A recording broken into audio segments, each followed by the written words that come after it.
Hey guys, how's it going? So as you know, Ulta's 21 Days of Beauty sale is wrapping up. So I did want to show you guys what I ended up buying, which to be honest was not much. I'm usually very impressed by Ulta's sale at this time of the year and the one in the spring. But this year I just didn't see that much that I was interested in, but I did pick up a couple of things. So I did want to show you what I picked up. So here's my bag. I did actually only make it into the store one day.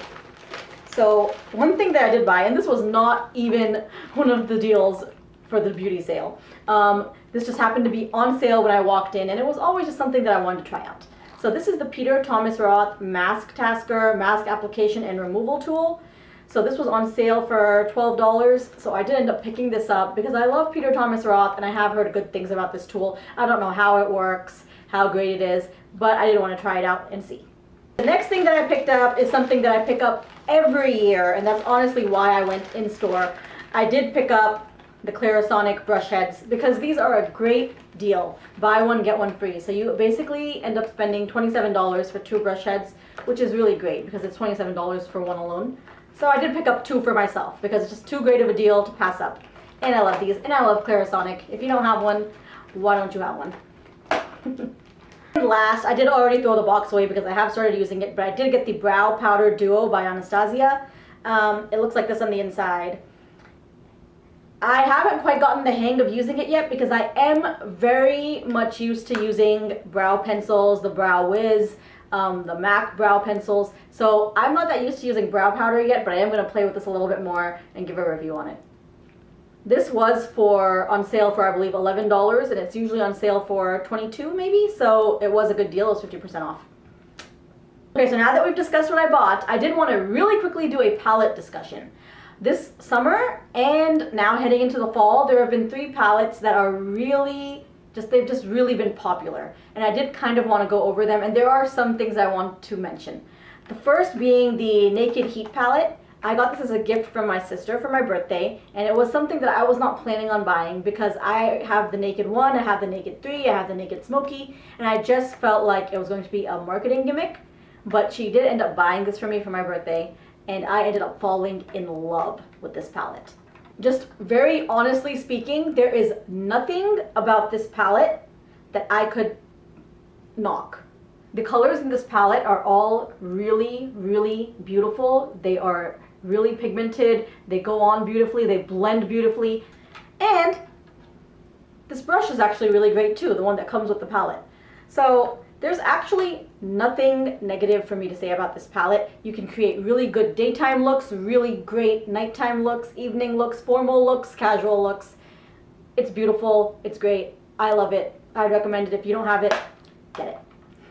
I know I've already reviewed the Subculture palette, but I did want to come back to it for one quick minute. I was actually playing around with this the other day, and I was doing my eyeshadow, and that day I just happened to have washed all my makeup brushes, so I didn't have any makeup brushes on hand. So I ended up using my fingers, and let me just tell you something. I don't think it's what they intended, but this palette, if you use your fingers, your eyeshadow is going to blend incredibly evenly. Your eyeshadow applies really evenly. It's not patchy. Every complaint that everybody has had with this palette is almost solved by using your fingers. I know that's a really strange thing for me to recommend, especially when you're paying so much for this palette and we invest so much in makeup brushes. But if you already have the palette and you're not returning it and you are just still kind of frustrated by the finickiness of this palette, try your fingers. I think it'll work for you. That's all I really wanted to say about this again. And last but not least, I did finally get the Huda, I forgot the name for a second, the Huda Desert Dusk palette. And I've been waiting for this for what feels like forever. So I was really excited. I ordered this the day it came out, and I got it in the mail 2 days later, which was yesterday.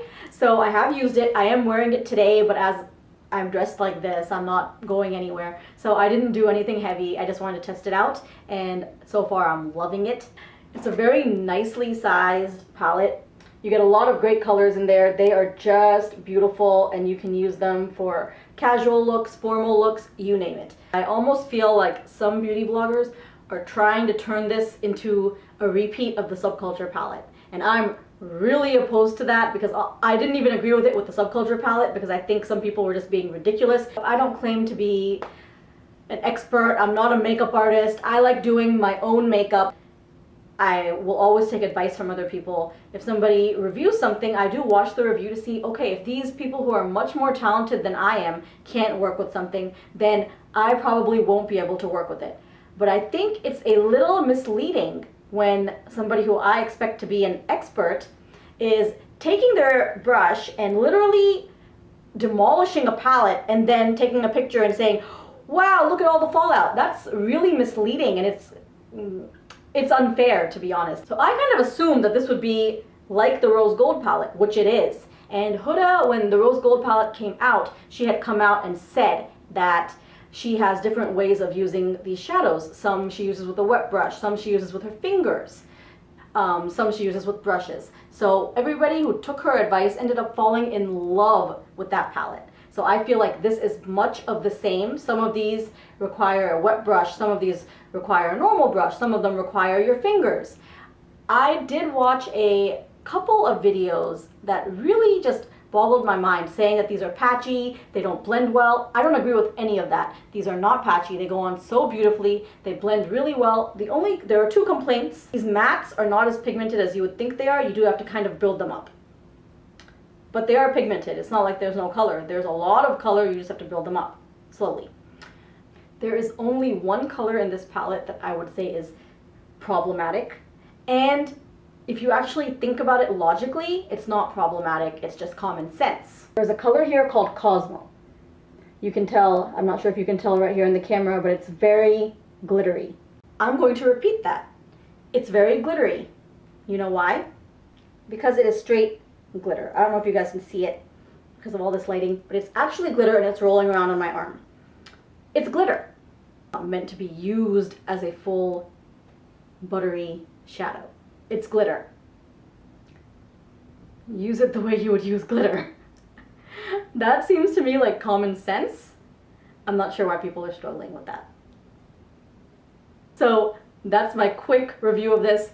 I want to say that I love this. I think it's a great palette. I'm so happy that I bought it. I'm going to have to play with it a little bit more to see the looks that I can create with it. But the formula, the pigmentation, how well it blends, everything on this I think is pretty perfect, except for that one color Cosmo, which you have to use sparingly. Okay guys, so that's what I wanted to share with you this week, was what I bought from Ulta and a little bit of palette talk that I hope you guys enjoyed. See you next time. Thanks for watching.